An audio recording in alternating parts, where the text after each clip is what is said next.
order. I'm Hindol Sengupta. I'm privileged that Rear Admiral Surendra Ahuja has joined me today. He has, of course, a distinguished career in the Indian military services. And of course, he's here to talk about some of the key things that have happened in the last few days and also to give us a broad perspective on what's happening in the Indian Ocean region and much more. Admiral, thank you very much for your time. Thank you for having me. I want to begin by asking you, surely you, like many of us, saw with interest some of the announcements that were made, including on maritime domain awareness in the recent Quad statement that came out after the Quad meeting in the US. Talk to us a little bit about that. Some people suggest that the Quad, which to begin with made this big thing about not being a security arrangement, is in a sense steadily and some would say stealthily moving towards a security arrangement. And India, which always wanted to keep it at a humanitarian level in order, some would say, not to infuriate China, in fact, doesn't seem to showcase this kind of extreme resistance anymore. And therefore, the Quad alliance, as it were, is moving towards a more of a security domain. Would you agree with that assessment, Admiral? Yeah, I mean, I like the word, the choice of word that you made, stealthily moving towards a security arrangement. But no, I do not completely agree, nor do I completely disagree, and I'll tell you why.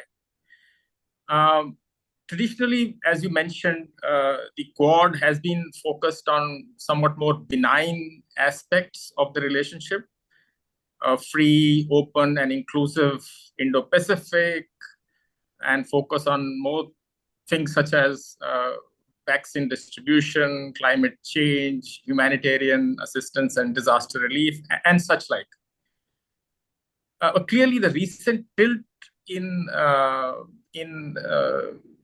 towards areas security is essentially a response to a certain country's hegemonistic moves in South Asia, South China Sea, and and those waters around the east coast of China, as you mentioned. That said, it is still fairly removed from an alliance, as some people might, go that far in describing it. As India has been very clear in its stand that it would rather stick to friendship, partnerships, and stuff like that. Even our status as with the United States continues to be a major defense partner. We are nowhere close to becoming an ally because of various considerations we have of our relationship with other countries in the world. Strategic autonomy, as it were. So, yes, there is clear tilt towards areas security, which is evident in the leader's formal statement that came out after Quad. But no one should expect this to result into boots on the ground kind of situation.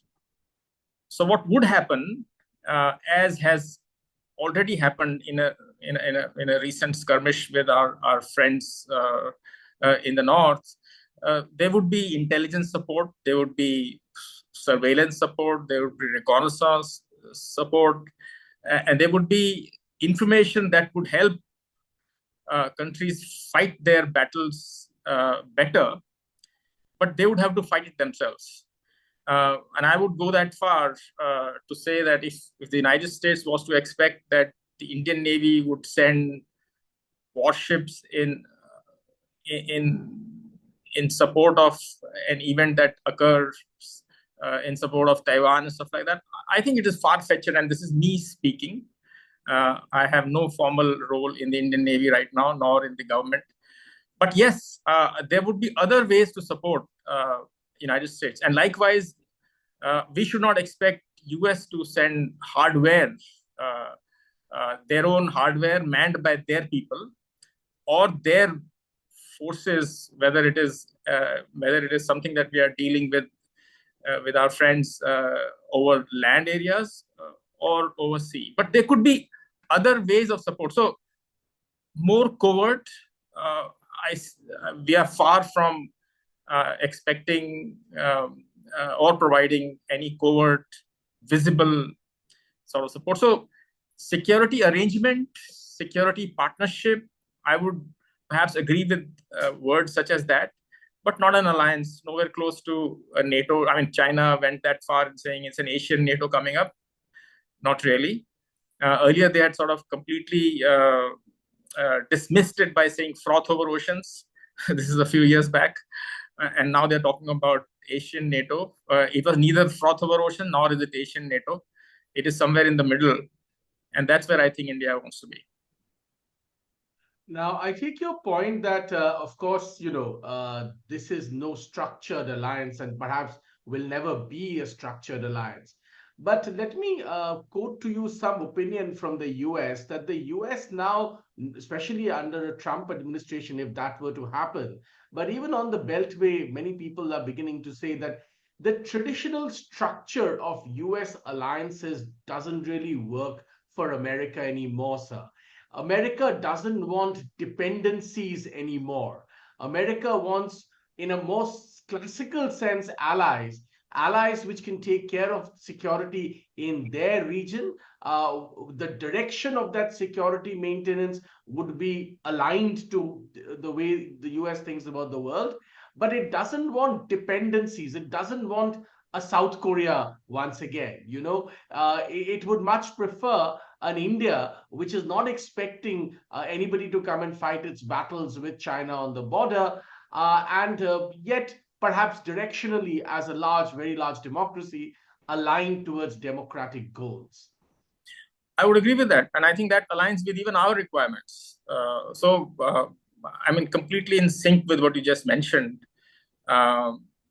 Even though some in the security architecture may expect more robust and more direct support on both sides.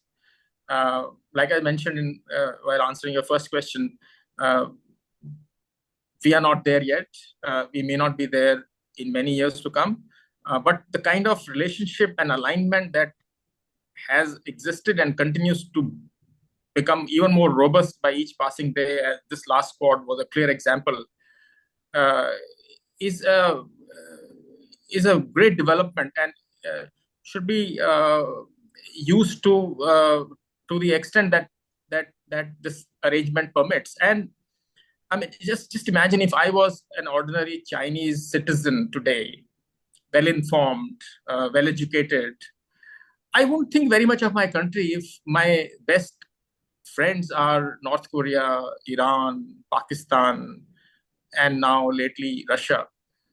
I mean, certainly is not a good place to be. As an Indian, we should be proud that we have friends among the finest democracies in the world.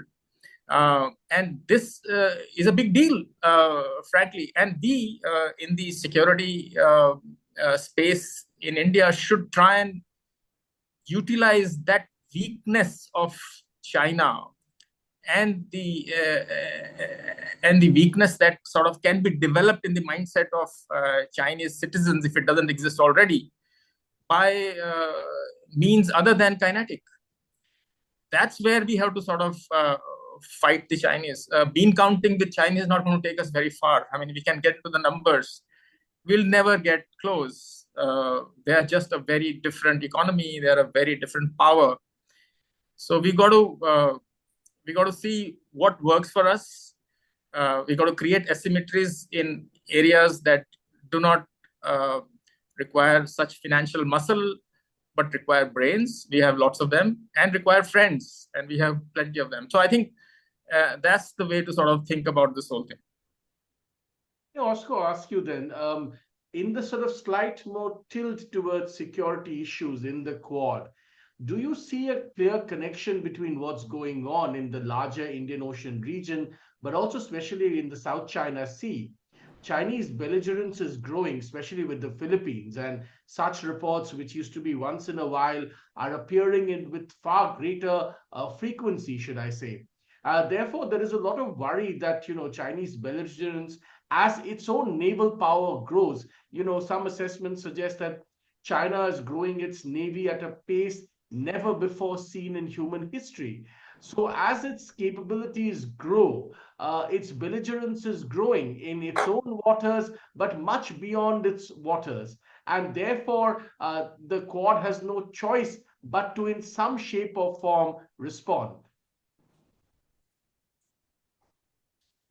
Yeah, I mean, it's very clear that their belligerence and hegemonistic approach in those waters is getting worse by the day. And this response, even if it is a threat in being, like I said, it is not a threat. If it is a threat in being in the Navy, there is a concept called a fleet in being. You keep the enemy guessing. So if it helps China to be a little worried about these developments, this shouldn't hurt us. As you just mentioned, the numbers that the Chinese Navy already presents to the world and the rate at which it's growing is just completely unprecedented. Today, as far as just pure bean counting goes, they are larger numbers than even United States Navy. Their surface fleet is in the vicinity of 340 ships, and that includes all major war vessels like destroyers, frigates, and corvettes and such like. Uh, Two aircraft carrier, third about to come. Third one is going to be flat deck catobar, so catapult and arresting gear equipped, as big, almost as big as the Nimitz class, and they're adding 10 to 15 ships every year. It is just completely unprecedented. Even though from tonnage perspective and clearly from power perspective, United States Navy is far ahead, but that will get surpassed, I believe. At least in the surface fleet. Submarine fleet, I think United States is far ahead, particularly in the nuclear domain. So uh, we've got to present a combined face, as it were, even if it is just in being very, very not overt at all. Security partnership, as we like to put it, not an alliance. But it does put the fear of God in the enemy, and that's fine with us. As we're talking about the naval might of China, sir, I just want to point out as an aside, and I wonder how you see this. There are reports suggesting that an advanced nuclear submarine that China was building, in a sense, seems to have either faltered or, in fact, may have sunk. How do you see such reports? See, I give China more credit than many would give, frankly, for their technological prowess. And I mean, even if some of it comes through initially through means other than fair, completely fair, but you got to give the devil their due. I mean, if they are putting in, we'll talk about the submarine later, if they are putting in EMALS, electromagnetic aircraft launching system, on their latest carrier, Fujian. Uh, it is just an amazing development. They've got two ski jump equipped carriers right now, as you know. That is the Liaoning and the Shandong. Fujian, which is the third one, third carrier, which is going to get commissioned soon, is undergoing some sort of last, bit of construction, and then trials will follow. Has electromagnetic aircraft launching system, which is on the latest United States carrier, Gerald Ford. I've been fortunate to have visited that ship a couple of times. It just tells me that that country is completely determined and is putting its complete might, and that's something which is somewhat more easier done in the kind of country they are.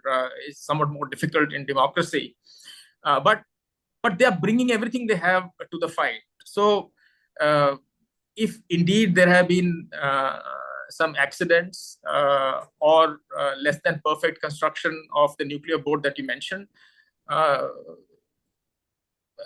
break things, go fast. This is how the world works. Look at how Elon got where he got. Look at the way Mark Zuckerberg got where he got. So I'm fine with that if I was a Chinese citizen. And we need to take account of every development, even if it is a bit of a failure.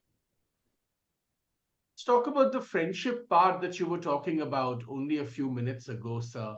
Uh, One of the developments that is in a sense being celebrated at the moment, of course, is this new semiconductor deal between the United States and India. Now, there are obviously many ramifications to this. The US obviously has reason to question what kind of supply chain and how resilient that supply chain of semiconductors from Taiwan, which is where all the semiconductors are built largely, even though they're designed in the US, how resilient that supply chain is, considering what's happening between China and Taiwan. And in a sense, seems to be finally willing to on pass, in a sense, a knowledge transfer, not just technological transfer to India to build a sort of technological bridge. Now, this I guess, in your perspective, would be an example of the kind of friendship that you're talking about. Now, how far can this sort of friendship take India as far as its defense against China is concerned, sir? Do you think this is a pivotal pillar, or do you think essentially we are not doing many things that we should be doing at the pace that we should be doing them, and that's where we should focus? Oh, it's certainly a pivotal pillar. No questions on that. We've been talking to the United States for technology transfers for as long as I can remember. Uh, um, and things have moved uh, much slower than one would have liked. But clearly, things have started to move faster recently. And this is something that we should celebrate. It is just that perhaps realization is setting in the United States and the West as well, particularly about supply chain resiliency. And India could be a great partner. There are many examples of this that they have benefited from. And I can give you one odd example. Uh, the Boeing companies, the company that I worked for, I was the managing director of Boeing Defense India for 4+ years, had still has a joint venture with Tata's in Hyderabad, where they make the Apache fuselages. The Apache is the best attack helicopter in the world. The fuselages for all Apaches in the world are made in India, uh, in a joint venture with Tata's. So, in a way, United States has seen the benefit of securing the supply chain of the Apache helicopter by building that plant. Earlier, there was a similar plant in South Korea that has been shut down. This supply chain did not stop even when COVID was, affecting the world in a terrible way. We and our government and state governments worked in unison, in an amazing act of cooperation. We kept the supply chain going. So that means the Apache fuselage supply did not stop to that. Essentially, fuselages get made here; they get shipped to the United States, and that's where rest of the weapons and sensors are put around the fuselage, and you get the attack helicopter that you eventually get. Likewise, there are similar joint ventures that the United States has already seen benefit from, with Sikorsky and such like. And so we can sort of keep talking about them. All global technology centers, capability centers are coming here, and they're seeing the benefit of it. So it's clear to me now that realization is setting in the right places in the United States, that such supply chain resilience that comes from getting some things such like semiconductors done in India would be helpful. And the recent technology transfer that we're talking about is particularly in the area of defense, where a startup by the name of Third Eye Tech has been chosen. So it's just an amazing development, and I just celebrate that, and I'm really happy about that. You mentioned two strategic areas which, of course, needs conversations. One, of course, is what kind of response needs to be given to China's belligerence in its waters and in the larger Indian Ocean region and the South China Sea. The second, of course, is the growing technological cooperation and indeed friendship between democracies that you alluded to. Now, we must discuss also, of course, the third pillar of this conversation, sir, if I may. Is the US really too stretched at the moment?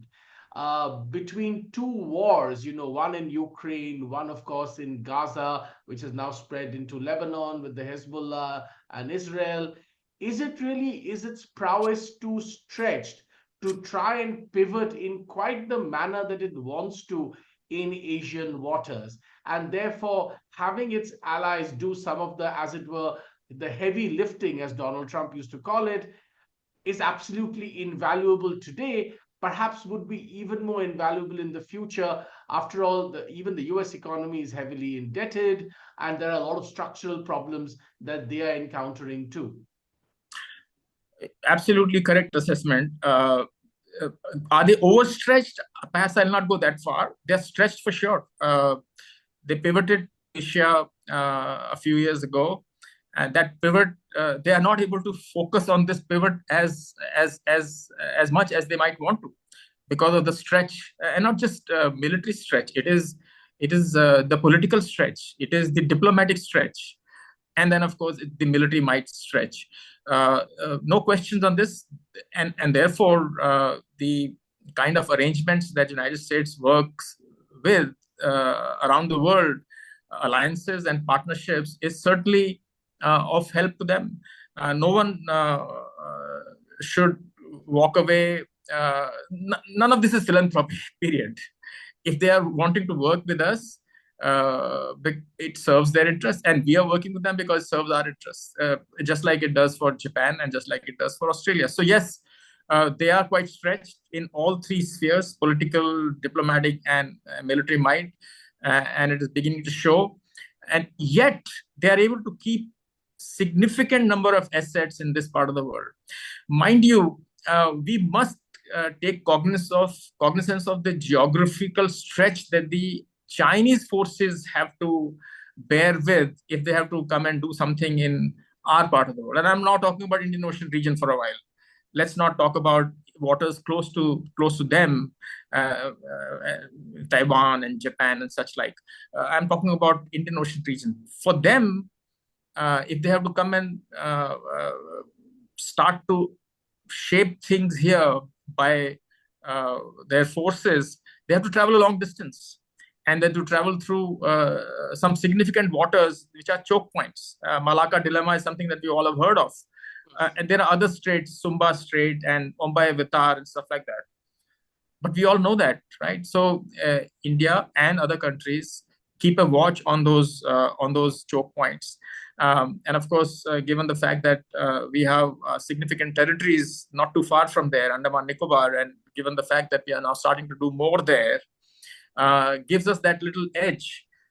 So it is not going to be easy for them to move significant forces. And just remember, they have a base in Djibouti, which is something that we should be worried about. We should be worried about similar bases coming up elsewhere. Gwadar is a moot point as well. We haven't seen any Chinese forces just yet there, but this could happen later. But for now, for them to move significant forces in this part of the world is not easy, and we can. And so right now, as situation obtains, it's much easier for us, and of course we are here in numbers, and for the United States to exercise significant influence. How things will be if they continue to have their way in the manner that they're pursuing. They want to have a place in Myanmar, they want to have a place in Bangladesh, they want to exercise more influence in Maldives, and of course Sri Lanka, Hambantota and stuff. So if we stay watchful, Indian Ocean region is something that I think we can, and they have significant dependencies through the slocks that run in Indian Ocean in support of their economy. And we can sort of exercise some influence on those in the vicinity of 250 plus ships headed or coming back from China are in Indian Ocean region at any given time. If we were to exercise some control because they are closer to us when the chips are down. So I think this all is known to China. Yes, the waters close to their east coast, waters close to Taiwan, waters close to Japan, waters close to Philippines, they certainly are in big numbers. But as I mentioned, given that the United States has those arrangements that they have, some NATO countries in the area, Australia being one, and of course some partnerships that they have of security with Japan and South Korea, and then arrangements such as Quad with where India gets involved as well. I think these are significantly powerful arrangements, and one should not discount them too lightly. Let's talk about these arrangements then for just a minute, if I may. You alluded to Andaman and Nicobar Islands. Now, of course, in the Bay of Bengal, and we've been discussing this on this platform too, the Bay of Bengal itself is getting a bit tricky. You mentioned Myanmar, you mentioned, Bangladesh, the BNS Sheikh Hasina. One of the sore points, it is said, between America and the Sheikh Hasina, erstwhile Sheikh Hasina government. Also, Chinese armaments are flooding into the Bangladeshi army. Now, how do you see this scenario move forward? And the developments that India is doing now in Andaman and Nicobar Islands, how do you see the progress on that, and how critical are those? Because there have been a lot of instances of Chinese misadventure, as it were, which is suspected in this area, in this region. No, it's quite clear that Chinese would want to have access in these waters somewhat more directly. Chinese, if they had their wish, they would have Isthmus of Kra yesterday. That's through Thailand. It's all about Malacca dilemma. But we are positioned reasonably well, given that we have territories in Andaman Nicobar. There is significant government push on infrastructural development, which includes port development, which includes longer runways in that part of the world. We already have done a lot, frankly, and more is being done. And yes, I think it's quite critical to use that territory, as it were, to our advantage.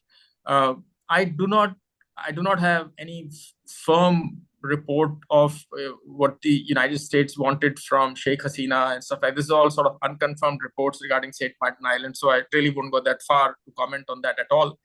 But clearly, the Andaman Nicobar Islands, I've served in those islands personally when I was a young officer. I commanded a ship there.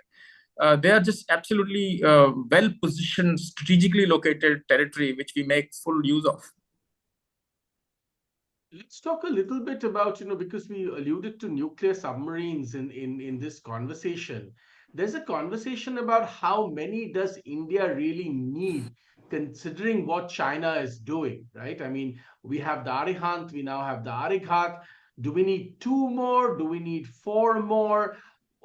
How many does India really need to, in a sense, ensure its security?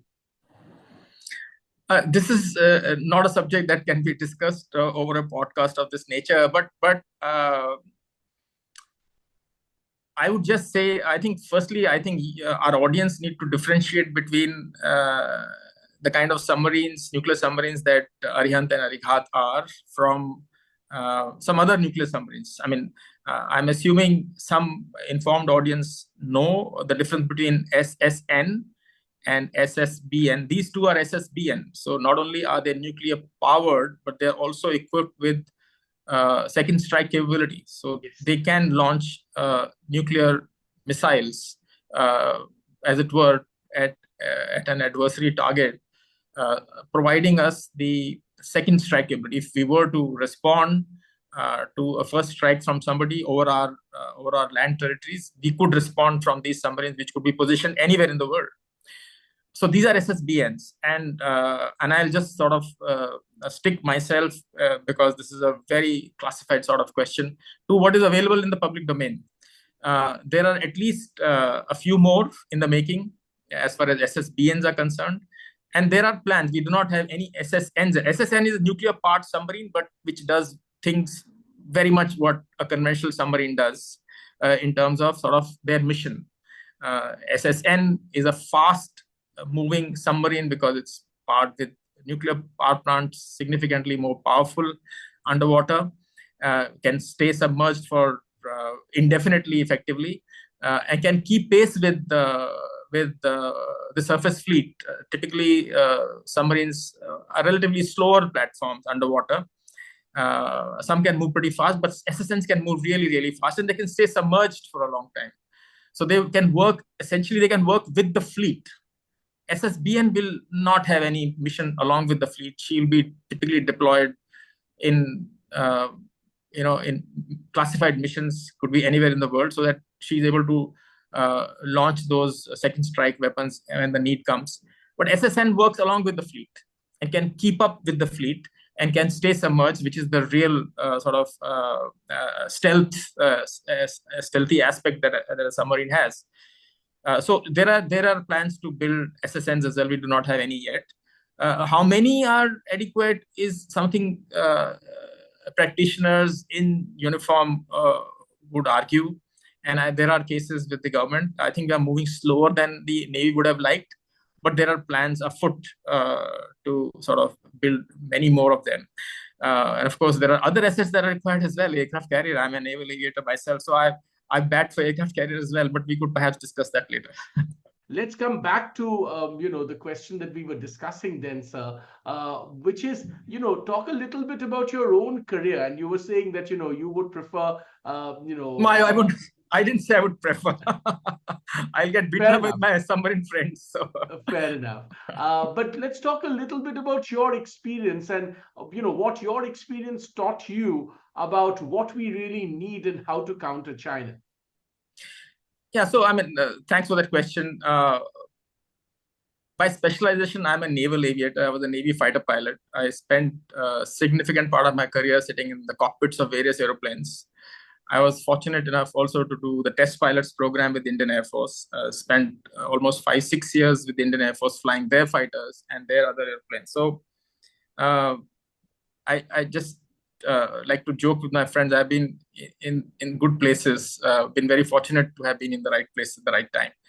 So flown 22 different types of aircraft, but also one's career in the Indian Navy does not go beyond a particular rank if you also do not go to sea, meaning go sail on ships and be second in command of ships or command ships. So I've been very fortunate. I've been second in command of a destroyer, and I've commanded 3 warships, in addition to commanding an air squadron, a big air station. So have had a fairly all-encompassing career growth. Like I said, been fortunate, frankly.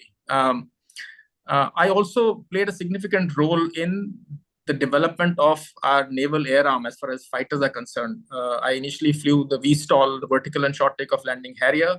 But then as we moved from VSTOL to STOBAR, short takeoff but arrested recovery, the MiG-29K, I was fortunate enough to go do the flight testing for the induction of the MiG-29K. So played a little bit of role there as well. I've flown with the United States Navy for a while. In fact, I was the first Indian pilot ever to arrest on a US carrier while flying with the US Navy in their waters on their carrier, USS Enterprise, back in 2007. In fact, that's how we sort of then transitioned to arrested recoveries in our Navy.